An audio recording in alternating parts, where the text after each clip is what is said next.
Dissecting a human cadaver is part of medical training for most future doctors. I dissected the same human cadaver for about 6 months during my medical training. Some schools have alternative softwares or even synthetic cadavers nowadays to learn from. So are students missing something if they don't work on a human cadaver? A few weekends per year, I travel to a cadaver lab to share my surgical techniques and discuss experience with other surgeons. We then operate on fresh frozen cadavers to simulate surgery. These bodies have simply had the blood removed, they are frozen and then thawed when we need them. They're as close to living tissue as it gets. There's very little smell and they're used for less than a week. By contrast, cadavers in medical school are highly processed and preserved. The blood is removed and replaced with a preservative, and the brains are removed entirely, and the organs are disposed of as they start to decompose. So what value do real human cadavers have to medical students?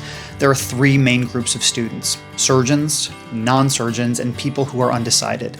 As a surgeon, I loved my anatomy class, but in retrospect, it had very little to do with actual surgery. For non-surgeons, it's a unique experience to understand what surgeons go through, but there's very little value to a medical doctor dissecting a human body. And for undecided students, it gives them a little information on how they like working with their hands, but again, the actual dissection is very different from actual surgery. For all students, there's very little instruction that we can't learn from a synthetic cadaver or a book, and the tactile experience of dissecting a cadaver just isn't worth much in my opinion. Surgeons need cadavers to advance our surgical techniques, but it's different for medical students. A lot of my fellow students were disparaging or disrespectful of the bodies, and it wasn't a positive experience for me overall. By contrast, every resident and attending surgeon I've worked with is respectful and appreciative of the donors who sacrifice this because we need them to do our jobs well. I operate on human anatomy every week, but the 6 months I spent dissecting the same decomposing, preserved cadaver didn't prepare me for that at all. I'm genuinely grateful to the person who donated her body for my learning and anyone who chooses to donate their body to science, but in my opinion, that resource is both unappreciated and wasted in medical school.